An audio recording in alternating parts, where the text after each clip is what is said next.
Hello, welcome to this tutorial. In this video, we're going to be looking at conditionals. So, what is a conditional?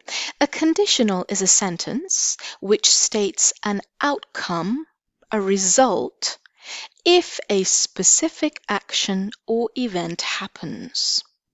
For example, if it rains tonight, if possibility, if it rains tonight, that's the condition, I will cancel the party. If it rains tonight, I will cancel the party. So my condition is this, and my outcome or result is this. Okay. So altogether, let's see how many conditionals there are. There are many, many conditionals. We have these as the main conditionals, but then as you progress in your grammar, you will see that we can have mixed conditionals as well, where the first part of your sentence might be the first conditional, the second part of your sentence, for instance, might be the second conditional. So we can even mix them, but that's for a separate lesson because that's going to be a little bit advanced. For now, we are going to discuss the main four conditionals. They are the zero conditional, the first, the second, and I will give you two different ways of writing the third conditional. Okay, let's begin. So we're starting with zero conditional. Zero conditional. A zero conditional means that there is no possibility involved. When we say possibility, something is possible, maybe it will happen. Possibility does not mean 100%. Zero conditional means 100%. It means that everything is a fact. It's 100%, it's guaranteed. Possibility is not guaranteed.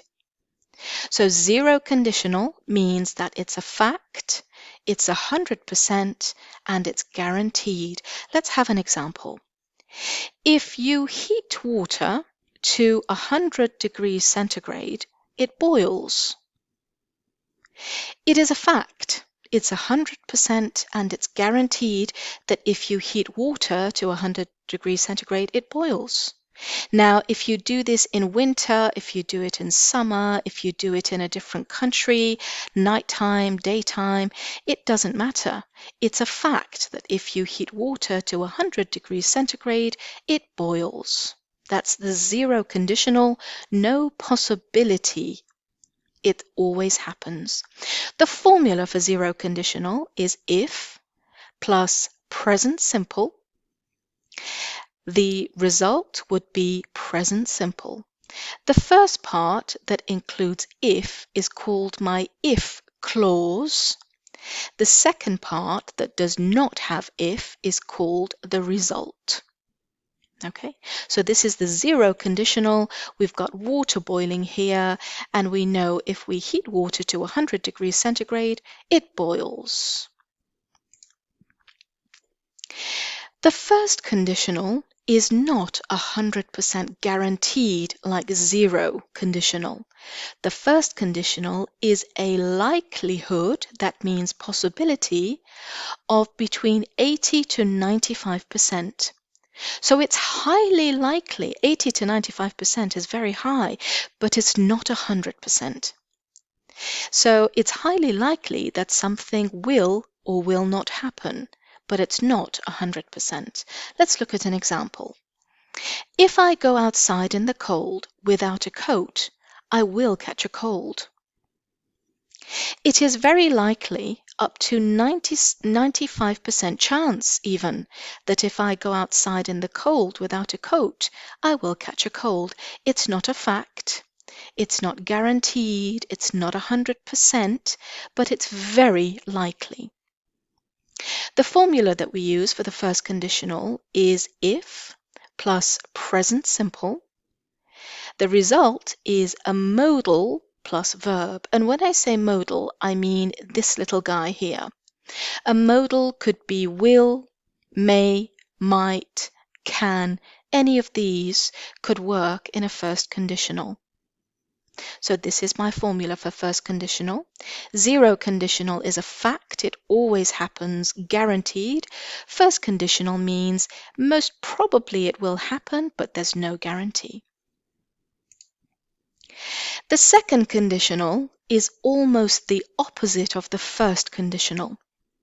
The second conditional states a condition that is very unlikely, between 0 and 5% chance. That's very unlikely. Let's look at an example.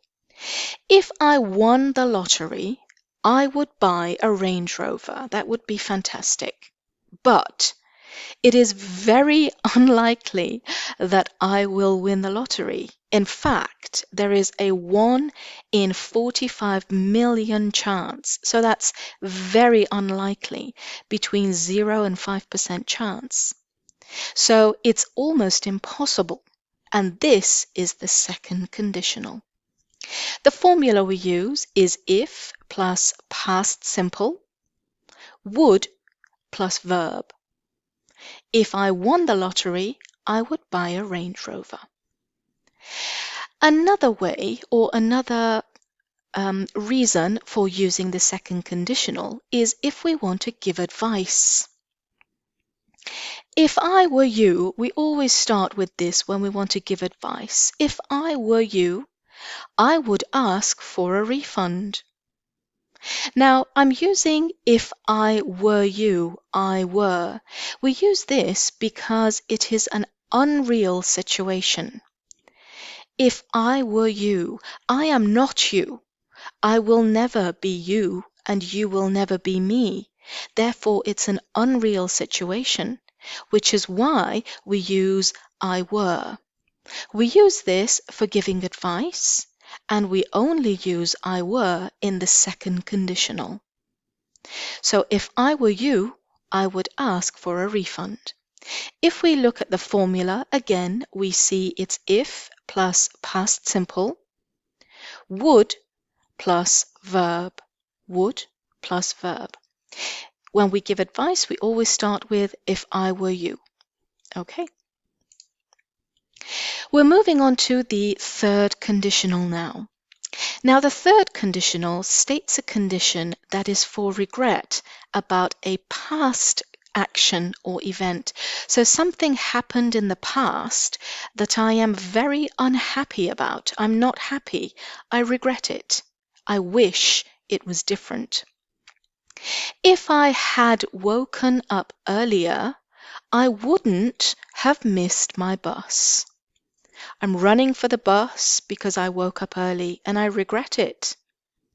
We use it to show our regret for an action that we did or did not do in the past. So if I had woken up earlier, I wouldn't have missed the bus. This is something I wish I had done. Maybe something I wish I hadn't done. If I hadn't burnt the food, our party would have been much better. I burnt the food in the past, and so now I regretted what happened in the party. The formula we use for this is if plus past perfect, so it's not past simple anymore, past perfect, would plus present perfect. Wouldn't have missed, would have been. So we use would with present perfect in the third conditional, and we use this when we are regretful about something that happened in the past. Now, I'm also going to show you the third conditional, and I call it the invisible conditional. It's still the third conditional, but I call it invisible conditional, and I'll tell you why. The invisible conditional is a sentence that has the conditional meaning, but it doesn't have the word if. Instead, we use had, and it is used as the third conditional. So in the other sentences, we saw, for example, if I had woken up, we had the word if. Here, I'm not going to use the word if. I'm going to start with had. Had I known you were sick, it means if I had known you were sick, I would have brought you some soup. So the formula or the tense that we use is still past perfect, but instead of using if at the beginning of the sentence, I'm starting it with my past perfect. Had I seen you working so hard, I would have offered to help. That means if I had seen you working so hard. Had the weather been brighter, if the weather had been brighter, we would have gone to the park. So the invisible conditional is just another way of writing the third conditional. Now you might ask, Layla, why would I want to need the invisible conditional? The invisible conditional is just a little bit more advanced compared to using if in a conditional. In your writing, in your speaking, if you can use the invisible conditional for the third conditional, that just tells your reader or your listener that you are aware and you have knowledge of a slightly higher level of grammar to do with the conditionals. Thank you very much for listening to this recording. Thank you. You can find me at Layla's English Lab on Facebook, or you can always visit my website. Do feel free to write your own conditionals, and I will check and give feedback. I hope that you found this lesson useful. Thank you.